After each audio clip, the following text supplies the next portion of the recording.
Muchas gracias a todos por acompañarnos. Estoy con el secretario del Tesoro.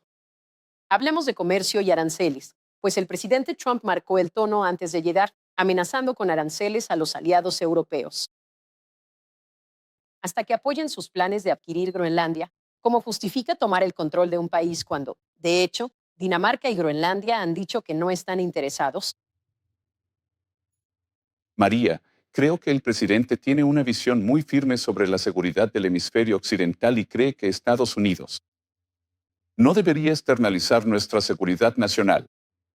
Él considera que Groenlandia es esencial para el escudo antimisiles Golden Dome.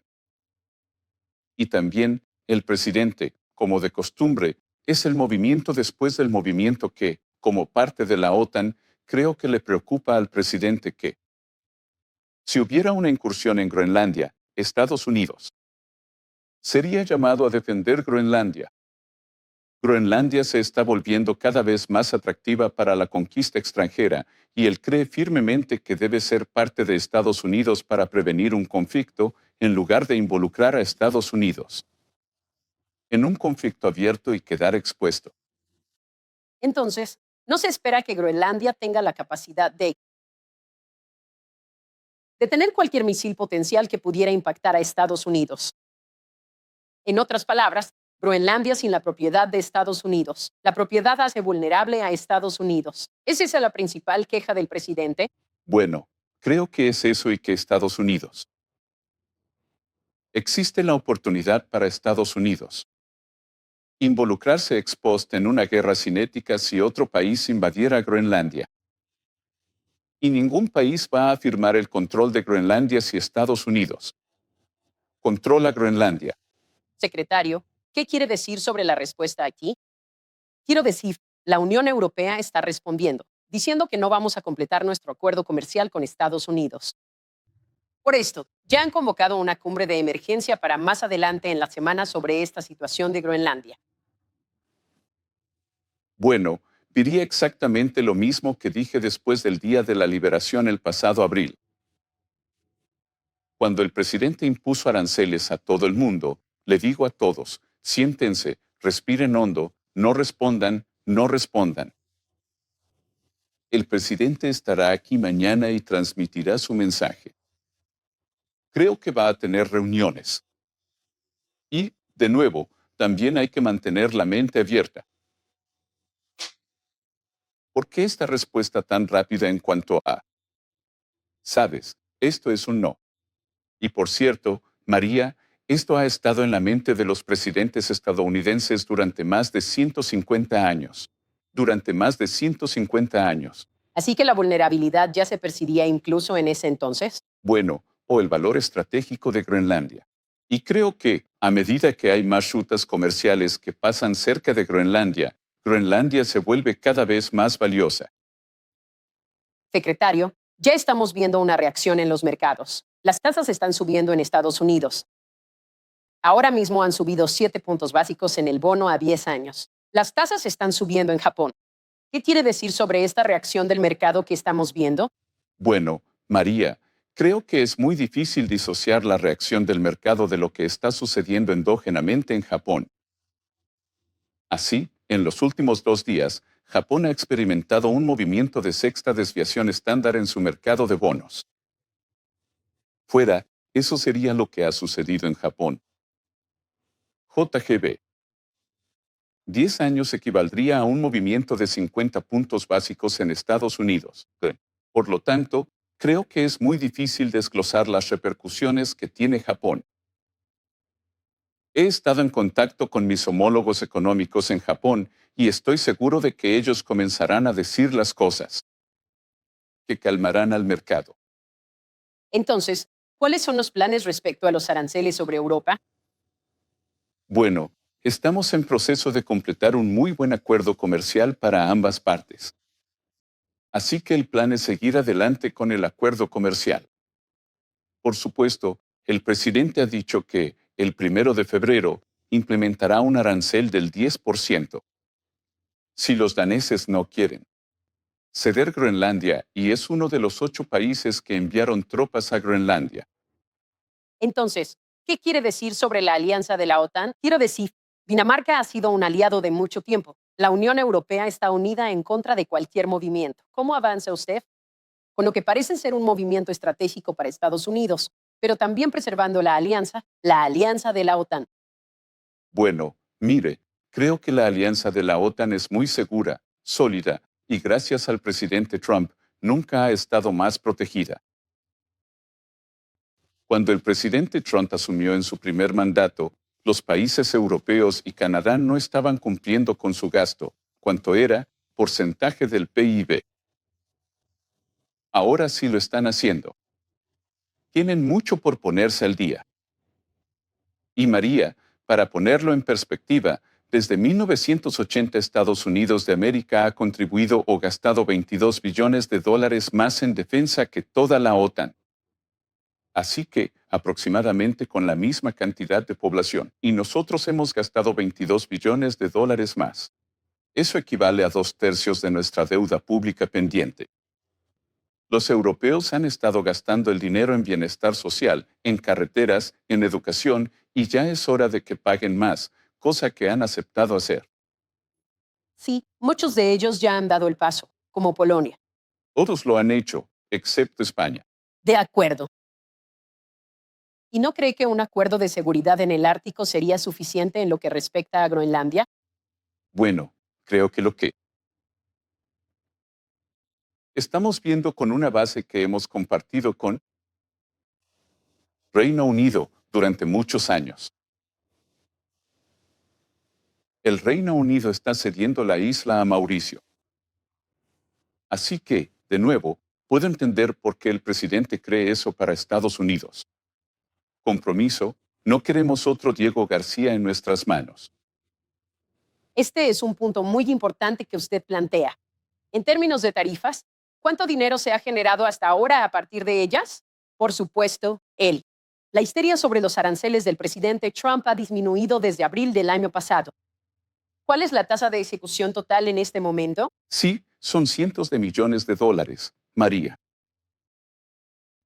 Estados Unidos. Para el año fiscal, que termina el 30 de septiembre, tuvimos una contracción fiscal. Durante el año calendario tuvimos una contracción fiscal muy grande. Así que reducimos el déficit. Por unos 200 mil millones de dólares, el número importante es el déficit del PIB. Así, el año calendario 2024 fue del 6,9%, el más alto que hemos tenido jamás. Quiero decir, heredamos un desastre. 6,9%, el más alto que hemos tenido cuando Estados Unidos no estaba en guerra ni en recesión. Así que 6,9% en el año calendario 2025, 5,4%. He pedido que ese número baje al 3% para el final del mandato del presidente Trump, y creo que vamos en camino. Entonces, has estado usando ese dinero de los aranceles para reducir el déficit, ¿verdad? Eso va al Fondo General, y ha sido una parte importante de ello. Y de nuevo, el año pasado, Estados Unidos. El bono a 10 años bajó unos 40 puntos básicos. Creo que en Francia subió unos 40 o 50. En Alemania subió 50 o 60. Estados Unidos. El mercado de bonos tuvo su mejor año de desempeño. Desde 2020, y de nuevo, volviendo a tu punto de que después del Día de la Liberación, en abril o mayo, que sería el fin del mundo, que el mundo iba a vender activos estadounidenses. Activos. Ocurrió justo lo contrario. Como secretario del Tesoro, puedo ver quiénes son los compradores de nuestros bonos, y tuvimos más participación extranjera que nunca. Y solo para aclarar, hace un momento, cuando le pregunté sobre la reacción del mercado, usted no cree que las tasas del mercado estén subiendo por esta historia de Groenlandia.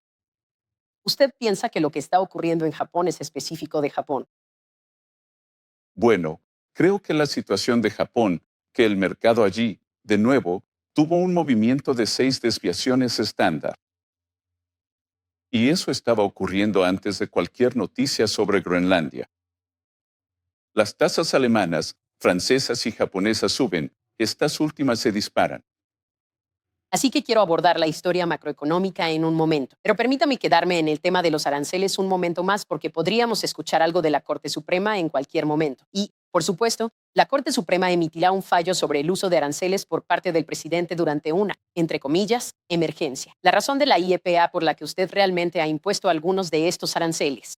¿Cuáles son sus expectativas respecto a la Corte Suprema? Podríamos escuchar algo de ellos esta mañana o incluso mañana por la mañana, si fallan en su contra. ¿Cuáles son las alternativas para recaudar ese tipo de ingresos? ¿Cientos de miles de millones de dólares que ya ha logrado obtener?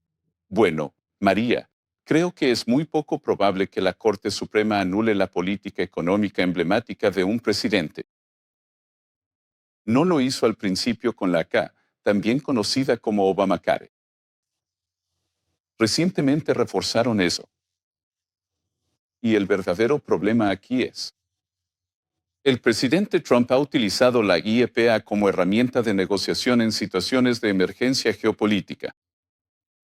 Si miramos hacia atrás, los primeros aranceles bajo la IEPA fueron los aranceles al fentanilo.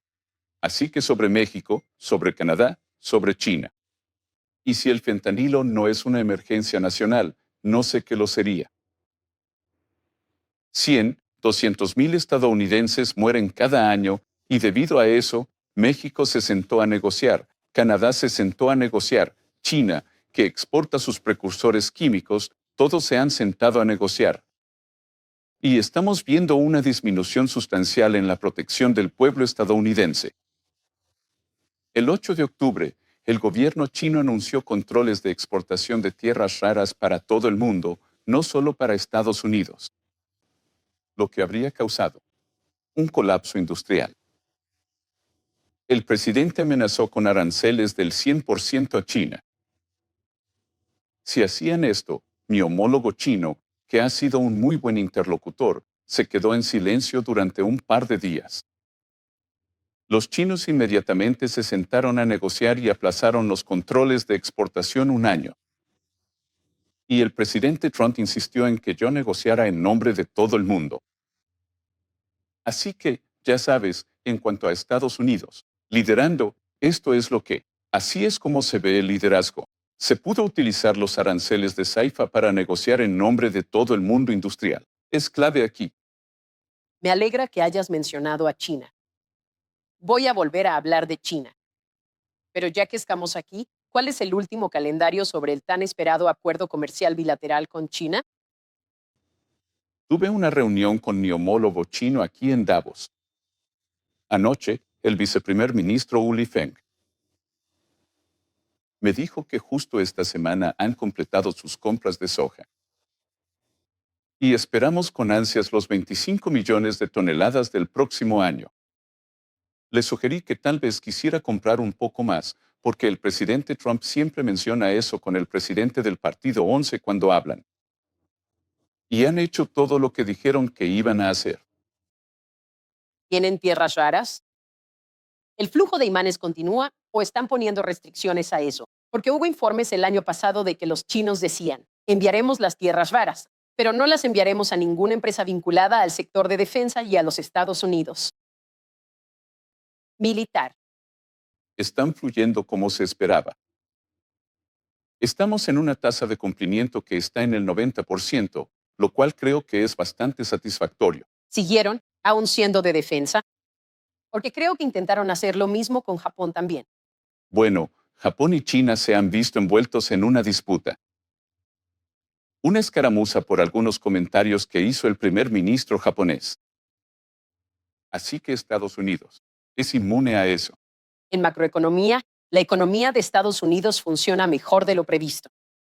Tuvimos una lectura del 4.3% en el PIB el último trimestre. ¿Cómo evaluaría la economía de Estados Unidos? Creo que es muy fuerte y probablemente esté acelerándose. Y María, solo para aclarar, ese 4.3% del PIB fue el PIB del sector privado. O, en realidad, después de la contracción fiscal. Así que, la cifra real fue 4.7. El gobierno se contrajo un 0.4, así que eso nos llevó al 0.3. Así que ese es el PIB puro del sector privado.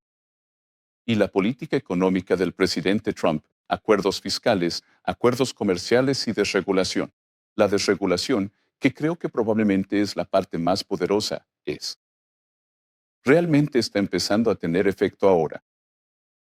Así que tenemos el acuerdo fiscal, una gran y hermosa ley, aprobada el 4 de julio, que nadie creía posible, y contiene la deducción total para empresas estadounidenses, en equipos, para fábricas, para estructuras agrícolas. Por otro lado, para los trabajadores estadounidenses, las políticas emblemáticas del presidente, sin impuestos sobre las propinas, sin impuestos sobre las horas extra, sin impuestos sobre la seguridad social, deducibilidad de intereses, préstamos para automóviles. Si compras un auto estadounidense. Así que estamos viendo este maravilloso equilibrio entre la América industrial y la América de la calle principal. También soy el comisionado del IRS y no cambiamos la guía de retenciones. Así que vamos a ver, como comisionado, puedo ver. Habrá reembolsos de impuestos muy sustanciales para los trabajadores estadounidenses en el primer trimestre. Ellos cambiarán su retención. Recibirán un aumento en sus ingresos reales. Debido a la deducción inmediata, estamos viendo un crecimiento del 12 a 14% en la inversión de capital en Estados Unidos. Y, históricamente, nunca se ha visto un auge de inversión de capital sin que el empleo lo siga. Sí, tienes un auge de inversión de capital y también un auge de productividad. El 4.7% es mucho mejor de lo que muchas personas esperaban el año pasado. ¿Espera usted que la economía, en algún momento, alcance también el 5%? Bueno, la cifra actual del PIB ahora de la Fed de Irlanda, que es un número muy volátil, ahora marca 5.3 porque, recuerde, el PIB del cuarto trimestre incluyó el cierre de Schumer. Así que parte de eso se trasladará al primer trimestre. Así que espero que podamos estar bien por encima del 3 y que la inflación siga bajando. Como dijiste, la productividad es muy alta. Tenemos la inflación medida y la inflación observada. Y con la inflación observada, creo que podemos ver que los precios ya han bajado. Y eso se reflejará en el IPC y el PCE, que son los indicadores que observa la Fed. Bueno, es un buen punto, porque todavía existe la percepción de que los precios siguen altos. Bueno, los precios están altos. La administración Biden fue un desastre para los estadounidenses trabajadores. Que el nivel de precios aumentó en 21, 22, 23%. Pero nuestro amigo Jason Trannard, el estratega, tiene algo llamado el índice del hombre común, y eso es que compran los estadounidenses trabajadores. Así que una canasta de comestibles, seguros, alquiler, pagos de autos, y eso subió a mediados de los 30. Así que es muy difícil, salvo en el caso de la energía. El presidente, a través de la política de perfora, nena, perfora, ha logrado que los precios de la gasolina bajen a menos de $2 en muchos estados. El promedio nacional está por debajo de $3, incluso si incluyes el caso atípico de California. Y así podemos lograr que bajen. Y estamos trabajando todos los días para que las cosas bajen. Y la asequibilidad tiene dos componentes. La asequibilidad es el nivel de precios, pero también son los ingresos reales. Los ingresos reales han subido todos los meses desde que el presidente Trump asumió el cargo, y como dije, creo que este año veremos un gran aumento en los ingresos reales. Vaya, y usted dijo, en cuanto a los reembolsos de impuestos, ¿estamos hablando de miles de dólares que la gente recibirá como resultado? Podríamos ver que, para las familias trabajadoras, por cada asalariado, se podría recibir hasta $1,000 por persona. De acuerdo. Usted dijo que los precios siguen bajando, pero que aún están elevados. El presidente anunció muchas cosas, una letanía de medidas, solo en los últimos 100 días. Y quiero que nos explique algunas de estas cosas y nos diga por qué son importantes. Porque él impuso una prohibición a los grandes inversionistas institucionales para que no compren viviendas unifamiliares. Solicitó la compra de $200.000 millones en valores respaldados por hipotecas y presentó una propuesta para poner un tope del 10% a las tasas de interés de las tarjetas de crédito. Sabemos que las tasas de interés de las tarjetas de crédito siempre están por las nubes, llegando al 28%, 30% en algunos casos. Eso sin duda va a afectar las ganancias de los bancos. Y también insinuó algo sobre los 401k, que podrías acceder a tu 401k para comprar una casa. Explícanos estas medidas. ¿Por qué consideras que son tan clave, en tu opinión, para el crecimiento y para controlar los precios? Bueno, aquí, ¿por qué no empezamos desde el principio? Primero se prohibió a grandes instituciones comprar viviendas unifamiliares y valores hipotecarios. Sí. Así que la prohibición a los inversionistas institucionales en viviendas unifamiliares para quienes no son estadounidenses en Estados Unidos. Antes de la gran crisis financiera, los inversionistas institucionales no participaban en el mercado de viviendas unifamiliares. Después de la crisis financiera, los inversionistas institucionales acapararon viviendas unifamiliares. Siguen haciéndolo y ahí existe un arbitraje fiscal injusto. Tú y yo tenemos una hipoteca. Podemos deducir el monto de la hipoteca. Los inversionistas institucionales pueden deducir el monto del préstamo, pero también pueden deducir cualquier reparación y depreciación. Así que creemos que es una buena idea sacarlos del mercado. En algún momento vamos a dar una guía para definir qué es un pequeño propietario. Alguien, tal vez tus padres para su jubilación, con unas 5, 10, 12 casas. Así que no queremos sacar a los pequeños propietarios, solo queremos sacar a todos los demás. Y lo importante aquí es que escucharás información errónea que dice que los inversionistas institucionales son el 1, 2, 3%. Eso es cierto. Habiendo estado en los mercados durante 35 o 40 años, los mercados se hacen en el margen. Y los inversionistas institucionales tienen una presencia mucho mayor en mercados en auge como Charlotte, Atlanta o Huntsville, Alabama. Así que eso es lo que han hecho. En cuanto a tener a Fannie y Freddie. Con los MBS, las hipotecas tienen dos partes. Es el rendimiento del bono a 10 años y la diferencia entre las hipotecas y el rendimiento a 10 años. Así que el propósito de eso es reducir esa diferencia. De acuerdo. Se espera que el tope a las tasas de las tarjetas de crédito reduzca las ganancias de los bancos entre un 5 y un 18%. ¿Cuál es tu reacción? Hemos hecho mucho este año.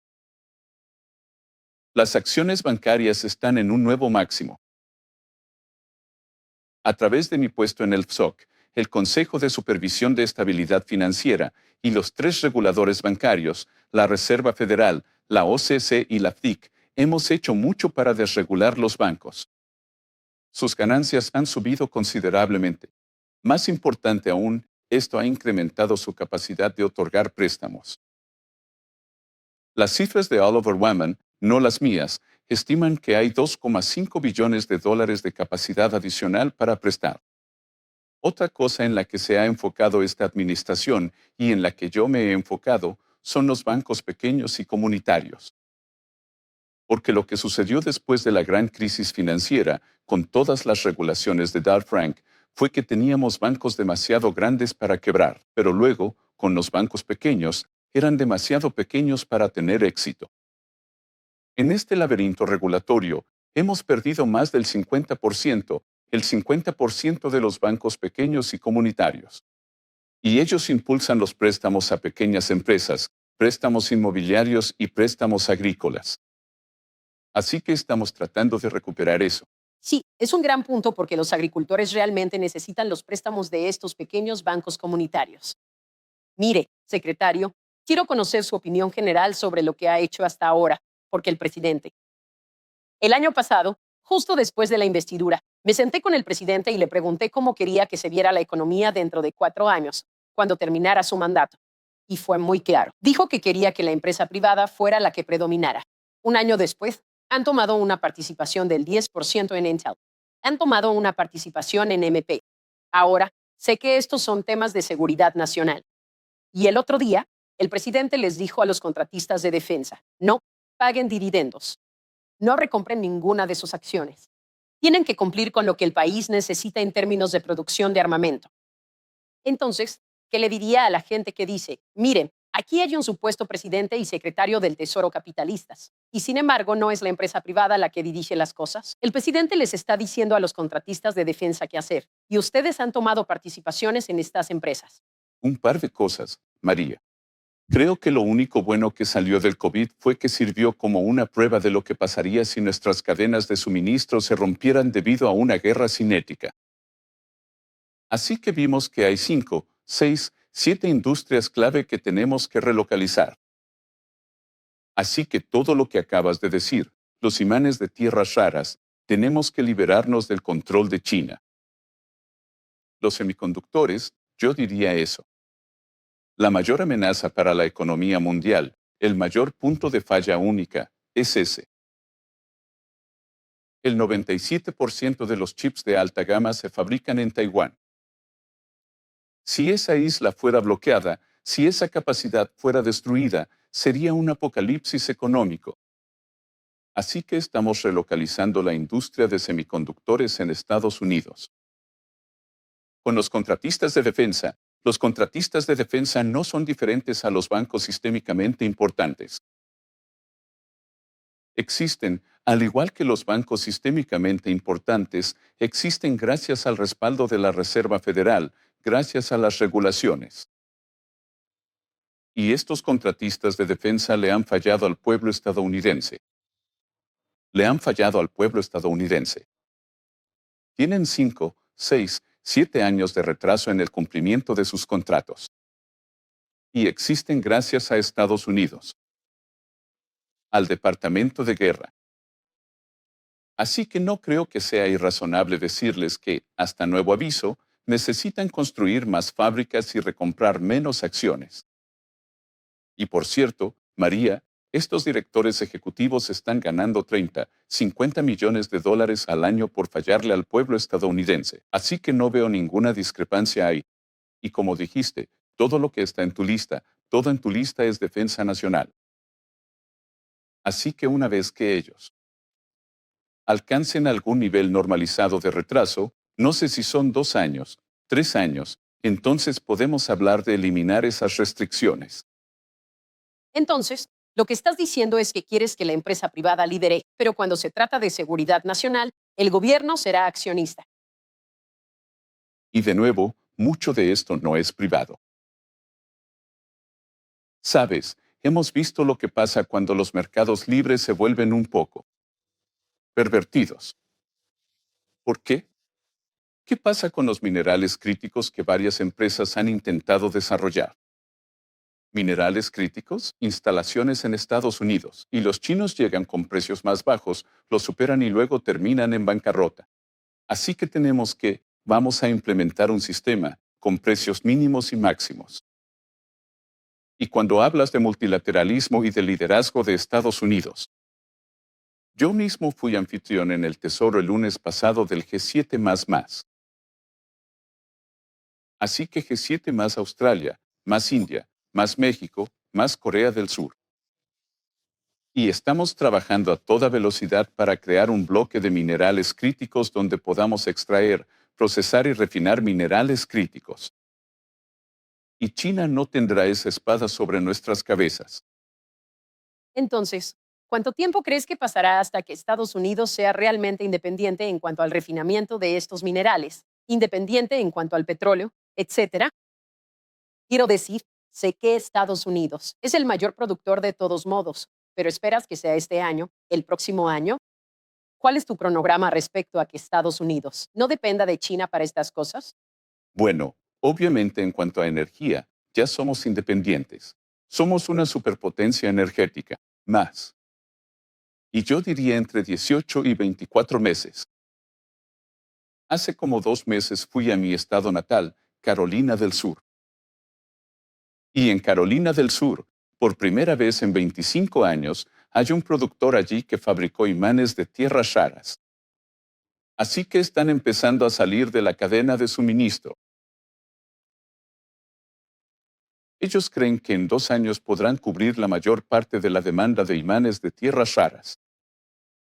Necesidades para Estados Unidos. Y también queremos ayudar a nuestros aliados porque la cadena de suministro es importante. ¿Qué quiere decir sobre las sanciones? Algo más en lo que usted ha estado trabajando, por supuesto. ¿Qué está planeando en cuanto a Irán y el impacto allí? ¿Realmente funcionan las sanciones? Y la misma pregunta respecto a las sanciones secundarias del 500% o aranceles a los países que compran productos energéticos de Rusia. Bien, hay dos cosas ahí. Existen sanciones del Departamento del Tesoro. Y si observa un discurso que di en el Economic Club de Nueva York el pasado marzo, dije que creía que la moneda iraní estaba al borde del colapso, que si yo fuera un ciudadano iraní, sacaría mi dinero.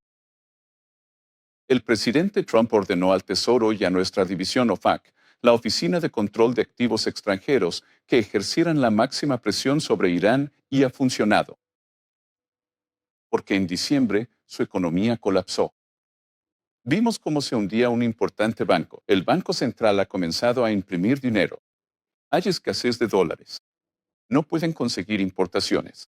Y por eso la gente salió a la calle. Así que esto es una porquería económica. No hubo disparos. Y. Las cosas se están moviendo de una manera muy positiva aquí. En cuanto a los aranceles del 500% para los compradores de petróleo ruso, esa es una propuesta que sigue vigente. Esa propuesta la tiene el senador Graham ante el Senado y veremos si se aprueba. No creemos que el presidente Trump necesite esa autoridad, ya que puede hacerlo bajo la guía EPA, pero el Senado quiere otorgarle esa autoridad. Y solo para dejarlo claro, Europa sigue comprando petróleo ruso. Aún, 4 años después, siguen financiando la guerra contra ellos mismos. India comenzó a comprar petróleo ruso después de que comenzó el conflicto, pero el presidente Trump les impuso un arancel del 25% e India ha reducido y ha dejado de comprar petróleo ruso. ¿Estás obteniendo valor de este video? Solo le pido que le dé like, lo comparta y se suscriba al canal si aún no lo ha hecho.